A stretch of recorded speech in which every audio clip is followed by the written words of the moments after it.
할렐루야. 따라합시다. 한계를 넘어서는 비결. 사람은 한계가 있습니다. 할 수 있는 게 있고 할 수 없는 게 있거든요. 이 한계를 넘어서는 비결을 오늘 말씀을 드릴 테니까 오늘 여러분의 한계를 이 설교 한 편으로 넘어서는 그런 은혜가 있기를 바랍니다. 사랑하는 여러분, 인생이 뭐라고 생각하십니까? 한마디로 인생을 말하기는 어렵죠. 어렵지만은 인생은 한계가 있는 존재다. 한번 따라해 보실래요? 한계가 있는 존재다. 왜 이렇게 말씀드릴 수 있느냐 하면은 모래시계의 모래처럼, 모래시계의 모래는 어때요? 끊임없이 떨어지죠. 계속 떨어집니다. 그렇듯이 우리 인생이요, 이 땅에서 수명이 계속 줄어들기 때문입니다. 그러다가 언젠가는요, 마지막 모래알이 떨어지는 것처럼 우리 인생의 마지막 날이 다 옵니다. 좋든 싫든. 또 사람은요, 지식과 지혜와 능력에도 한계가 있습니다. 그렇기 때문에 내가 할 수 있는 일이 있고 할 수 없는 일이 있습니다. 그래서 우리 인간의 한계를 극복하는 것은요, 극복하는 것을 대단한 일로 여깁니다. 그렇죠? 저거 사람이 할 수 없는 일인 것 같은데 어떤 사람은요, 그 한계를 넘어서 가지고 그 일을 성공시키는 겁니다. 이야, 대단하다. 그렇게들 말하잖아요. 우리가 인간의 한계를 넘어설 수 있다면 정말 대단한 축복이 될 것입니다. 사람의 가장 큰 한계가 뭘까요? 죽음입니다. 어떤 사람이 공동묘지에 한 묘비를 이렇게 보니까 딱 세 줄로 된 글이 있었습니다. 그래서 이분이 이 세 줄로 된 글을 이렇게 읽었어요. 첫 번째 줄에는 뭐라고 써놨느냐? 나도 전에는 당신처럼 그 자리에 그렇게 서 있었소, 이렇게 써 있었어요. 그거를 읽으니까 읽고 이 사람이 막 웃었어요. 두 번째 줄에는 나도 전에는 당신처럼 그곳에 서서 그렇게 웃고 있었소, 그렇게 적혀 있더래요. 근데 그 글을 딱 읽는 순간 아이고, 이게 아니구나 하는 마음이 확 찔려옴을 느꼈어요. 그래서 자세를 가다듬고 긴장된 마음으로 세 번째 줄을 읽었습니다. 세 번째 줄에는 이렇게 써 있었다고 합니다. 이제 당신도 나처럼 죽을 준비나 하시오. 실제로 저도 장례식을 많이 참석해 봤지만 장례식을 할 때에, 매장할 때 그 땅을 이렇게 파놓고 사람을 거기다가 하관리를 하잖아요. 관을 이렇게 내려서 사람을 이렇게 매장하는 것을 보면은 정말 이 말이 실감이 나요. 나는 언제쯤 저기에 묻히게 될까? 내 인생은 언제쯤 끝나게 될까? 여러분, 죽음이 인간의 한계입니다. 꼭 기억하셔야 합니다. 그렇기 때문에 우리 인생은요, 소중한 하루하루가 모여서 된 것입니다. 오늘 하루가 가장 소중하죠. 내일도 소중하지만 그렇기 때문에 하루하루를요, 인생의 마지막 날처럼 그렇게 의미 있게 사셔야 합니다. 오늘을 잘 살아야 내 인생을 성공하는 겁니다. 소크라테스 하면 가장 먼저 떠오르는 말이 뭐죠? 너 자신을 알라. 소크라테스는 제자들을 가르칠 때도 삼파술이라 해가지고 늘 이 말을 사용했다고 합니다. 너 자신을 알라. 그런데 소크라테스의 말처럼 지금 우리 스스로 우리 자신을 알 수 있을까요? 자기가 자기를 잘 알 수 있을까요? 한번 생각해 보십시오. 내가 누군지, 내가 어떤 사람인지, 어떻게 살아야 하는지, 내가 올바른 길로 가고 있는지 알 수 있을까요? 결론적으로 말씀드리면 우리 스스로는요, 자기 자신을 모른다는 겁니다. 그럼 어떻게 알 수 있습니까? 주님께서 가르쳐 주셔야 합니다. 아멘. 내가 나를 잘 아는 것 같지만 사실은 잘 몰라요. 잘못 볼 수도 있는 겁니다. 예를 들어 볼까요? 예를 들면 갈릴리 바다에 숙련된 어부 베드로가 주님께 부름받기 전에 어느 날 밤새도록 수고를 했습니다. 그런데 물고기를 한 마리도 잡지 못했어요. 베드로는 전문가입니다. 그 갈릴리 호수에. 그때 베드로가 주님의 도우심으로 굉장히 많은 물고기를 잡았습니다. 그러니까 베드로가 느낀 게 뭐냐? 저분은 대단하신 분이다. 저분은 주님이시다. 이걸 탁 느낀 거죠. 그때 베드로가 고백한 말이 뭐냐 하면, 주여 나를 떠나소서, 나는 죄인이로소이다. 무슨 말입니까? 베드로가 능력의 주님을 딱 만나는 순간에 자기가 얼마나 큰 죄인인지를 깨달은 겁니다. 이처럼 우리가 주님 앞에 딱 서게 되면요, 자기가 어떤 존재인지를 알게 됩니다. 우리가 예수님을 처음에 영접할 때 아마 이런 체험들을 하게 될 겁니다. 예수님을 영접하고 막 눈물로 회개하고 보면 자기가 얼마나 큰 죄인인지가 깨달아지잖아요. 그전에는 알 수가 없는 겁니다. 주님을 만나지 않으면 자기를 알 수가 없다고요. 그렇기 때문에 우리가 무엇보다도 주님을 만나서 자신의 참모습을 아는 것이 가장 중요한 줄로 믿으시길 바랍니다. 그렇게 하기 위해서 우리가 뭘 해야 될까요? 자기 자신을 이렇게 내려놔야 돼요. 그리고 회개해야 합니다. 잘못된 삶을 회개하고, 주님을 만나지 못한 것에 대해서 회개하고, 올바른 믿음으로 살지 못했던 것을 회개해야 합니다. 그렇게 주님 앞에 서야 합니다. 그런 여러분 되기를 바랍니다. 오늘 본문에는 욥이 탄식하면서 자기를 발견한 모습을 고백합니다. 우리가 잘 알다시피 욥은요, 엄청난 졸지에 엄청난 고난을 당했습니다. 그 고난 때문에 모든 재산을요, 욥이 동방에서 최고의 부자였습니다. 1위였다고요. 모든 재산을요 싹 뺏겼어요. 갈대아 사람들에게. 가난한 사람이 뭐 뺏겨봐야 뺏길 것도 별로 없죠. 그 동방에서 최고의 부자였는데 전 재산을 싹 뺏겼으니까 어떻습니까? 기가 막히겠죠. 그런데 10명의 자녀가 한 집에서 잔치를 하다가 태풍이 불어가 집이 폭삭 무너져 갖고 한날 한시에 다 죽어버렸습니다. 야, 세상에 사람이 이럴 수가 있습니까? 그걸로 끝나면 좋겠는데, 근데 욥 자신에게 상피병이라는 그 피부병이요, 문둥병의 일종입니다. 한센시병. 죽음만 기다리는 그런 암울한 처지에 있었습니다. 제 위에 앉아가지고 기와 조각을 가지고 가려우니까 자기 살을 벅벅 끓는, 피가 나는데 막 벅벅 끓고 앉아있는 그 신세가 어떻습니까? 거기다가 자기 부인이 욥 보고 당신이 믿는 하나님을 욕하고 죽으라 하고 떠나버렸습니다. 참 기가 차겠죠. 목숨만 붙어있고 모든 것을 전부 다 잃었습니다. 욥이요, 졸지에 말입니다. 얼마나 낙심하고 얼마나 실망하고 얼마나 절망했겠습니까?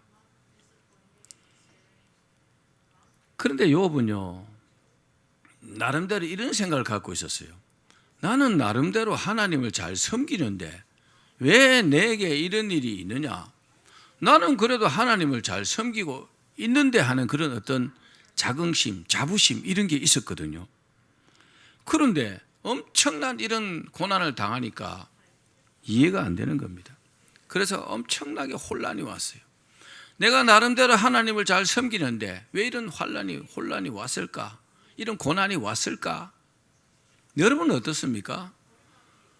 아니, 나는 나름대로 하나님을 잘 섬기는데 나는 왜 이렇게 하는 일이 잘 안 될까? 왜 하나님께서 싸울 곳이 없도록 복을 주신다 하셨는데 싸울 곳이 없도록 복을 주시기는커녕 먹고 살기도 힘들까? 그런 생각 안 해봅니까?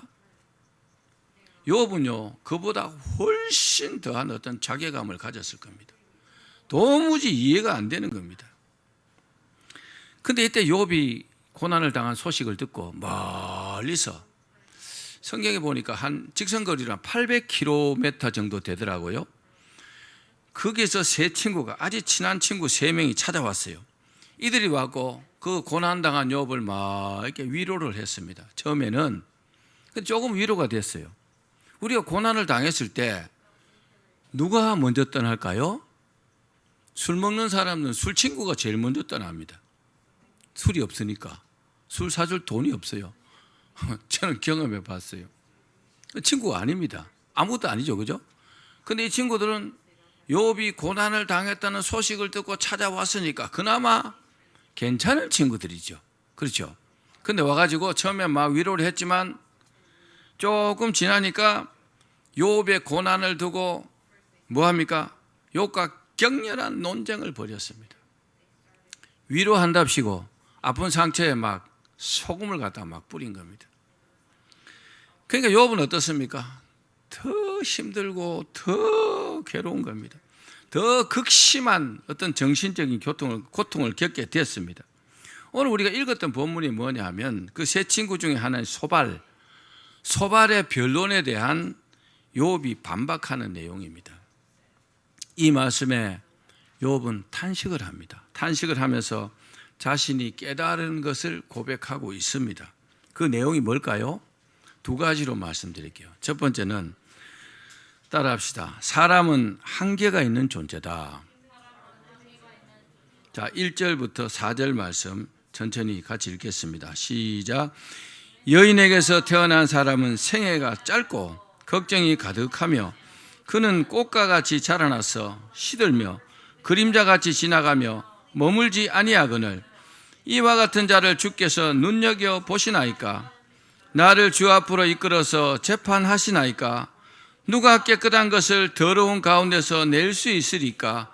하나도 없나이다. 아멘. 욥은요 사람의 한계를 구체적으로 이렇게 표현하고 있습니다. 먼저 사람은 여인에게서 난 사람은 사는 날이 적다 그랬어요. 무슨 말입니까? 사람은 이 땅에서 사는 날이 짧다는 거죠. 오래 사는 것 같지만 사실은요 굉장히 짧은 순간을 산다는 겁니다. 여기서 적다는 말은 케차르라는 말입니다. 이 뜻은 추수하다, 거둬들이다 이런 의미가 있습니다. 무슨 말입니까? 봄에 씨앗을 심죠. 그리고 가을에 추수합니다. 그렇듯이 우리 인생도 봄에 씨앗을 심고 가을에 추수하는 것처럼 짧은 한계를 가졌다는 겁니다. 여러분 다녀보면 어떻습니까? 식물들이나 나무들이나 보면 굉장히 푸르고 그죠? 꽃도 피고 아주 잎이 무성합니다. 근데 조금 지나면 어때요? 가을이 와서 낙엽이 되고 다 떨어져 버리잖아요. 굉장히 긴 것 같은데 봄이나 여름에는 그 무성함이 오래 갈 것 같은데 금방 없어져요. 그처럼 인생이 짧다는 겁니다. 성경에도 이런 표현이 많이 나옵니다. 시편 103편에 보면 인생은 그날이 풀과 같으며 그랬어요. 또 시편 90편에는 인생이 신속히 가니 날아가는 것 같아. 인생이요 슉 날아가 버린다는 겁니다. 또 솔로몬은 뭐랬어요? 인생은 헛되다. 헛되고 헛되니 헛되고 헛되다. 한마디로요 인생은 헛되다 이렇게 말했어요. 그렇습니다. 한마디로 인생은요 풀과 같이 덧없는 것이고 너무나 짧다는 것입니다. 여러분 우리 인생이 짧습니다. 목사님 나는 아직 멀었어요. 그래도 금방 40이고 50입니다. 우리 다민이는 아까 나보고 지는 너무 늙었다고 하던데 15살짜리가 너무 늙었다니까 참. 여러분 그런데 우리 인생이 너무 안타까운 사실은 왜 안타깝냐 하면요 인생이 이렇게 짧다는 것을 너무 늦게 깨닫는다는 겁니다. 인생이 짧다는 것을 딱 깨닫고 이제 제대로 살려고 하는데 너무 늦어버렸다는 겁니다. 이런 말이 있습니다. 인생은 너무 짧고 특히 모든 것에 용감하게 맞설 수 있을 만큼 강한 힘을 유지할 수 있는 것은 몇 년 안 된다. 여러분 인생이 정말 짧다는 사실을 깨닫고 우리 인생을 의미 있게 살 것을 고민하시는 여러분 되기를 바랍니다. 또 우리 인생은요, 괴로움으로 가득 차 있다는 겁니다.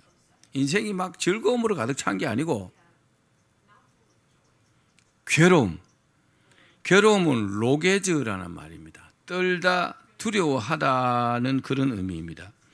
우리 인생의 괴로움의 실체는요, 우리 마음의 고통에 있다는 겁니다. 괴로움이 어디 있다고요? 어떤 상황에 있는 게 아니고 내 마음 속에 있는 고통 때문에 괴롭다는 겁니다. 자, 우리 전도서 2장 17절 한번 읽어봅시다. 시작. 이러므로 내가 사는 것을 한하였노니 이는 해 아래서 하는 일이 내게 괴로움이요 다 헛되어 바람을 잡으려는 것이미로다. 아멘. 이 말씀은요, 최고의 복을 누린 솔로몬의 솔직한 고백입니다. 솔로몬이 어떤 사람입니까? 솔로몬은요, 우리 사람이 누릴 수 있는 최고의 부귀영화를 누린 사람입니다. 왕으로서 최고의 권력을 가지고 또 최고의 지혜를 가지고 최고의 쾌락과 복을 누린 사람이 솔로몬입니다. 그런 솔로몬이 인생을 돌아보니까 괴로움밖에 없더라는 거죠. 어떻게 이해하기가 어렵죠? 그 솔로몬의 고백이 그렇습니다. 사람이요, 가진 것이 많으면 많은 대로 괴로움이 많습니다. 가진 게 많으면 괴로움이 없을 것 같죠? 아니에요. 몰라서 그런 거죠. 없으면요, 없는 대로 또 느끼는 괴로움이 있습니다. 그런데 또 성공한 사람도 괴로움이 많습니다. 그럼 실패한 사람은요, 실패한 사람도 괴로움이 많습니다. 그 나름대로 다 괴로움이 있다는 거죠. 그런데 어떤 사람들은요, 자기만 괴롭다고 말합니다. 혼자 모든 괴로움을 다 짊어지고 있는 것처럼 다른 사람에게 표현합니다. 죽을 것 같다고. 다른 사람은 전혀 괴로움이 없는 줄로 착각하는 거죠. 왜냐하면 자기가 남들하고 이렇게 비교해 보니까 자신의 괴로움이 훨씬 더 큰 것 같거든요. 그래서 힘들어하고 더 절망하는 사람들이 있습니다. 사랑하는 여러분, 잘 들으십시오. 천국 외에 이 땅에서는 우리의 몸과 마음을 평안히 쉴 곳이 없다는 것을 기억하시기를 바랍니다. 그래서 우리는 천국에 소망을 두고 살아야 하는 것입니다. 이 땅에서 영생 복락을 누리려면 안 된다는 겁니다. 진시황은요, 어떻게 영생해 보려고 별짓을 다 했지만요, 51살인가 죽었어요. 500명을 뽑아가지고 제주도를 보냈어요. 동남 동녀를 뽑아가지고 시집 안 가고 장가 안 간 그 아주 어린 아이들 뽑아가지고 불로초 구하려고. 제주도에 불로초 있습니까? 100년초는 있는 것 같더라고요. 불로초 없어요. 있으면 나도 캐러 가야 될 텐데. 여러분, 오래 살려면요, 더 빨리 죽더라고요. 근데 하나님께서 주신 어떤 뚜렷한 목적을 가지고 살면요, 그것을 다 이룰 때까지 안 죽습니다. 하나님께서 안 죽게 하시더라고요. 오래 살려면 어떻게 해요? 주님께로부터 미션을 받는 것이 중요합니다. 주님, 저는 이 일을 하겠습니다. 그럼 그 일을 할 때는 살려놔야 될 거 아닙니까? 그렇죠? 모세가 그랬잖아요. 모세가 죽을 때요, 눈도 흐리지 않고 기력도 쇠하지 않았다. 120살 살았습니다. 지금도 뭐 불가능하지 않습니다. 여러분, 인생이 짧다는 거 기억하십시오. 인생이 괴로움이 있다는 거 기억하십시오. 즐거움만 있지 않다는 것도 기억하기를 바랍니다. 두 번째, 욥은 따라합시다. 믿음으로 한계를 넘어섰다. 자, 한계를 넘어설 수 있는 유일한 방법은 믿음밖에 없습니다. 욥은 주님 앞에서 자신의 모습을 보니까 인생이 너무나 짧고 괴로운 뿐이라는 것을 알았습니다. 그런데 그럼에도 불구하고 주님을 믿는 믿음으로 보니까 희망이 보였어요. 여러분, 욥에게 만약에 믿음이 없었다면 벌써 아마 자살했을 겁니다. 그렇죠? 재산도 다 잃고 자식도 다 죽어버리고 병에 걸려가지고 죽음 직전이고 마누라도 떠나버리고 무슨 소망이 있습니까? 안 그럴까요? 아마 자살했을 겁니다. 그런데 욥에게 유일하게 있는 것이 뭐냐? 믿음이 있었거든요. 그 믿음 때문에 희망이 보였다는 겁니다. 여러분, 우리도 마찬가지입니다. 우리가 가진 게 없어도 믿음이 있다면 여러분 다시 희망을 가지고 살 수가 있습니다. 그래서 뭐 했냐? 주님께 자신을 맡겼습니다. 우리 욥기 14장 5절 말씀 읽어봅시다. 시작. 그의 날을 정하셨고 그의 달수도 주께 있으므로 그의 규례를 정하여 넘어가지 못하게 하셨사온즉. 그렇습니다. 우리 사람의 한계를 극복하는 유일한 길은 전적으로 주님 손에 달렸다는 것을 믿으셔야 합니다. 생각해 보십시오. 욥은요 모든 고난을 이기고 갑절의 축복을 받았잖아요. 그리고 재산도요 고난 당하기 전보다 갑절로 배나 더 늘었습니다. 그리고 욥이 고난 당할 때 70살이었어요. 70살이었는데 140살까지 살았습니다. 딱 더블로 살았습니다. 그리고 또 딸 3명과 아들 7명을 다시 얻었습니다. 10자녀를 얻었다고요. 여러분 이렇게 다니다가 그 가게 그 간판 중에 뭐 게렌합북, 여미마, 그시야 이런 거 본 적 있죠. 미용실 같은 게 그시야 이런 것도 있어요. 그 욥의 딸의 이름입니다. 여미마, 그시야, 게렌합북. 이 동방에서 최고로 이뻤다 그랬어요. 미스 월드 정도 됐겠죠. 다시 이제 자녀를 주니까 뭐 아들에 대한 언급은 없어요. 근데 이 3명의 딸이 그렇게 이뻤다는 거죠. 여러분, 이게 어떻게 자신의 힘으로 가능했겠습니까? 불가능하잖아요. 아무것도 없는데 어떻게 갑절의 재산이 됩니까? 어떻게 자녀를 10명을 낳습니까? 누가 욥한테 시집 올라가게 해서 아무것도 없는데. 그렇죠? 그런데 하나님 하시면 되는 거잖아요. 다 죽어가는데 어떻게 다시 건강 찾을 수 있습니까? 하나님 하시면 되는 거잖아요. 아멘.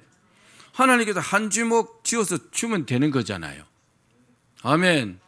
그럼 쌓을 곳이 없도록 복 받는 거잖아요. 믿으십니까? 욥에게 있는 게 뭐라고요? 유일하게 믿음만 있었습니다. 그래도 나는 하나님을 믿는다. 할렐루야. 자, 욥기 1장 22절 읽어보겠습니다. 시작. 이 모든 일에 욥이 범죄하지 아니하고 하나님을 향하여 원망하지 아니하니라. 욥기 2장 9절 10절입니다. 시작. 그의 아내가 그에게 이르되 당신이 그래도 자기의 온전함을 굳게 지키느냐? 하나님을 욕하고 죽으라. 그가 이르되 그대의 말이 한 어리석은 여자의 말 같도다. 우리가 하나님께 복을 받았은즉 화도 받지 아니하겠느냐 하고 이 모든 일에 욥이 입술로 범죄하지 아니하니라. 아멘. 그렇습니다. 욥이요 고난의 한계를 넘어선 유일한 비결은 뭐라고요? 하나님을 끝까지 믿었다는 겁니다. 의심하지 않았습니다. 원망하지 않았습니다. 아멘 좀 하십시오. 할렐루야. 하나님을 끝까지 믿는 사람들은 하나님께서 끝까지 책임지십니다. 욥은 세 친구들과 변론하면서도 믿음을 끝까지 지키면서 이 고난을 돌파를 했습니다. 하나님께서 이 모습을 끝까지 지켜봤어요. 욥기서는요, 욥과 세 친구들이 변론하는 내용이 거의 90%입니다. 그걸 하나님께서 처음부터 끝까지 다 보고 계셨어요. 그리고 욥기 42장에 딱 가면은 하나님께서 친구들을 인정하는 게 아니고 욥을 이렇게 인정하시고 갑절의 복을 주십니다. 우리가 자신의 한계를 넘어서려면은 지금 역사하시는 하나님을 믿으셔야 합니다. 나에게 지금 역사하시는 그 하나님을 믿어야 된다고요. 예수님께서 나사로의 무덤 앞에 서가지고 나사로야 나오너라 그랬어요. 그 전에 마리아를 보고 뭐라 했느냐? 마리아야 저 무덤에 돌을 옮겨놔라 그랬어요. 근데 마리아는요 왜 돌을 옮겨 놓으라 하시는지 절대로 이해를 못했습니다. 주님께서 나사로를 살릴 것이라고는 생각을 못했다고요. 이것이 마리아의 한계입니다. 우리 생각의 한계가 하나님을 내 수준으로 생각하는 것은 참 곤란합니다. 하나님은 누구십니까? 하나님이시죠. 하나님은 나와 다른 존재입니다. 내 이 작은 머리로 하나님을 판단해서는 안 된다는 겁니다. 굉장한 교만입니다. 굉장한 불신앙입니다. 이런 불신앙이 우리 안에도 있습니다. 우리가 이것을 버려야 합니다. 이 불신앙을 먼저 집어 던져버려야 합니다. 우리는 성경 말씀을 믿습니다. 다 믿죠. 그런데 오늘 현재 나를 위해서 일하시는 하나님을 잘 믿지 않습니다. 그래서 어려운 일이 생겨도 기도하면서 하나님께서 이렇게 해결해 주실 것이야 진짜로 믿느냐는 거죠. 조지 뮬러처럼 빈 그릇을 갖다 놓고 하나님께서 저기에 먹을 것을 줄 것이라고 진짜로 믿느냐는 거죠. 여러분, 그런 믿음이 우리에게 필요합니다. 지금 현재 우리를 위해서 일하시는, 지금 현재 우리를 위해서 역사하시는 바로 그 하나님을 믿으셔야 합니다. 주님께서 나사로야 나오너라 하시니까 뭐래요? 죽은 나사로가 무덤에서 살아나서 뚜벅뚜벅 걸어 나왔습니다. 그것을 보고 마르다는 믿었지만 주님께서는요, 마르다의 믿음은 인정하지 않았잖아요. 살아날 것이라는 것을 믿지 않았잖아요. 그러나 마르다가 잘한 게 있어요. 잘한 게 뭘까요? 주님께서 저 돌을 옮겨 놓아라 그랬을 때 예하고 순종했다는 겁니다. 잘 모르면 순종이라도 해야 합니다. 잘 모르면 주님 말씀에 순종하면 주님께서 원하시는 대로 이루어지는 거잖아요. 그런데 자기 생각을 딱 가지고 주님께서 하라는 것도 안 하면 곤란합니다. 어떤 역사도 일어나지 않습니다. 그러므로 우리의 한계를 넘어서기 위해서는 우리가 하나님을 믿고 주님께 주시는 말씀에 즉 자신이 해야 할 일을 충실히 해야 합니다. 아멘. 마르다는요, 주님이 왜 무덤에 돌을 옮겨 놓으라는지 알지 못했습니다. 알 수 없어요. 주님이 다 가르쳐 주시고 어떤 일 하지 않습니다. 그때 예수님께서 뭐라고 하셨냐? 믿고 순종해라. 그리하면 네가 하나님의 영광을 보리라. 이렇게 말씀했어요. 그 말씀에 마르다가 그 무덤에서 돌을 이렇게 옮겨 놓았습니다. 그러자 주님께서 나사로야 나오너라 하고 나사로를 살리신 겁니다. 마르다는요, 순종했기 때문에 나사로가 죽은 한계를 넘어선 것입니다. 여러분, 최소한 주의 말씀에 순종해야 합니다. 시킨 대로 하지도 않으면서 나는 왜 이렇게 잘 안 됩니까? 그렇게 말하는 거 언어 도단입니다. 잘못된 겁니다. 사랑하는 여러분, 나의 한계를 넘어서려면 최소한 주님 말씀에 무조건 순종해야 합니다. 깜빡 잊고 못하는 건 모르지만 일부러 거역하면요 곤란합니다. 그게 반복이 되면은 하나님의 시야에서 하나님의 마음에서 이게요 관로받게 되어버립니다. 자, 내가 할 일을요 주님께서 대신해 주지 않습니다. 내가 해야 될 일은 내가 해야 합니다. 참 중요한 말이니까 한번 따라합시다. 내가 할 일은 내가 해야 한다. 다시, 내가 할 일은 내가 해야 한다. 내가 할 일이 뭡니까? 돌을 옮기는 것입니다. 생명을 살리는 것은 주님께서 하실 일입니다. 내가 생명을 살릴 수 없어요. 돌은 옮겨 놓을 수 있잖아요. 근데 돌도 옮기지 않으면서 살아나기를 바란다?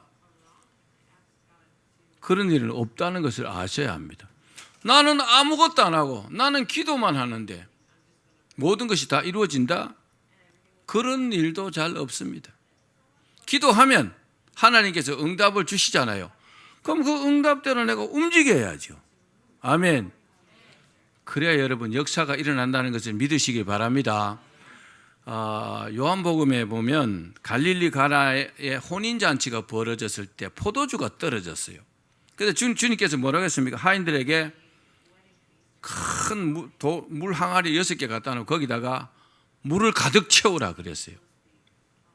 아마 조금 뭘 안다고 하는 그런 사람들은 아니 포도주가 떨어졌는데 왜 물을 갖다 부어라 합니까? 하고 안 했을 겁니다. 소위 똑똑하다는 사람들. 그런데 정말 믿음이 있는 사람들은 예 하고 물을요 아구까지 가득 채웠어요. 그 하인들은.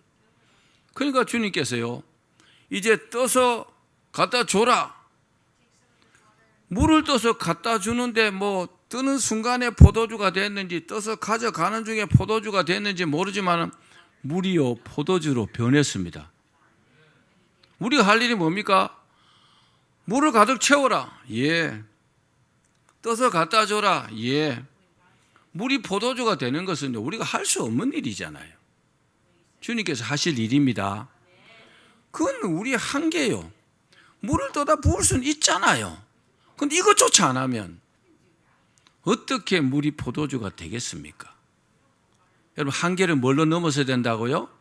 믿음으로 넘어서는 겁니다. 순종함으로 넘어서는 겁니다. 시키는 대로 하는 겁니다. 할렐루야. 별로 어렵지 않습니다. 신앙생활이 어렵다고요? 순종하지 않으려니까 어렵지. 하나님 말씀대로 순종해 보십시오. 축복받는 것도 너무 쉽고 잘 되는 것도 너무 쉬운데 자꾸 자기 생각을 가미해가지고 주의 말씀대로 안 하는 겁니다. 그러니까 그 한계를 벗어나지 못하는 겁니다. 여러분 제가 묻겠습니다. 정말 사람의 한계를 넘어서기를 원하십니까? 그럼 정말 하나님의 말씀을 순종하십시오. 하나님께서 시킨 대로 하시라고요. 인생이 길다고요? 안 길어요. 인생은 정말 짧습니다. 내가 순종할 수 있는 시간도요 정말 짧다는 것을 아셔야 합니다. 내가 주님 말씀대로 할 수 있는 시간도 굉장히 짧다고요. 또 하나님께서 우리에게 복을 주시면 우리가 하나님께 쓰임받을 수 있는 시간도 굉장히 짧다는 것을 아셔야 합니다. 지금은 우리 시간이죠. 헛되이 시간을 보내면 안 됩니다. 이 사람의 한계를 넘어서는 것이요 여러분 최고의 축복이라는 것을 믿기를 바랍니다. 자, 우리가 명심해야 될 것은 우리가 순종할 때까지 주님은요 아무 일도 안 하신다는 것을 아셔야 합니다. 우리가 순종하면 주님은요 그 후에 일하신다는 것을 아셔야 합니다. 욥도 정말 그 고난이요 감당기 힘들었지요. 그렇지만 하나님을 믿었기 때문에 뭐였어요? 기도를 시작했습니다. 따라합시다. 기도를 시작했다. 그렇습니다. 하나님께서 인정하신 믿음을 가진 사람들은 환난이 오거나 핍박이 오거나 어려움이 있어도 하나님께 기도를 드렸습니다. 또 하나님께서는요 그 기도에 응답하셨습니다. 응답하시는 하나님을 믿으시기를 바랍니다. 자, 우리 시편 50편 15절 읽겠습니다. 시작. 환난 날에 나를 부르라. 내가 너를 건지리니 네가 나를 영화롭게 하리라. 아멘. 우리가 기도드리면요 주님께서 문제를 해결해 주시고 그로 인해서 영광을 받으시는 겁니다. 또 이사야서 55장 6절입니다. 시작. 너희는 여호와를 만날 만한 때에 찾으라. 가까이 계실 때에 그를 부르라. 그렇습니다. 하나님께서는요 우리에게 기도할 기회, 헌신할 기회, 충성할 기회, 순종할 기회를 주십니다. 그럴 때 하셔야 합니다. 다음에 하지 다음은 없을 수도 있습니다. 그래서 뭐라고 했습니까? 만날 만한 때에 찾으라. 가까이 계실 때에 그를 부르라. 하나님 멀리 떠나시면 불러도 대답을 안 하시겠죠. 가까이 계실 때 그를 부르라. 기도하라 이 말이요. 기회를 줄 때 놓치지 말라 이 말이잖아요. 아멘. 말씀을 맺습니다. 우리 모두는요 다 한계를 가진 사람들입니다. 어쩔 수 없습니다. 그는. 그러나 우리에게는요, 우리를 도와주시는 주님이 계시다는 사실을 믿으시길 바랍니다. 그리고 지금 절망 가운데 있다 할지라도 주님을 믿고 기도하시길 바랍니다. 따라합시다. 걱정할 필요 없다. 기도 안 하는 거는 걱정해야 되지만 내가 지금 기도를 시작했다면 걱정은 버리셔야 합니다. 기도를 시작하면 주님께서 들으십니다. 기도를 들으시고 응답하십니다. 그리고 들으시면 응답해 주시면 그 응답이요 우리를 절망 가운데서 건져주시고 하나님은 영광 받으시고 우리는요 문제 해결받고 또 우리는 복을 받게 되는 것입니다. 그렇게 되시기를 주의 이름으로 축원합니다.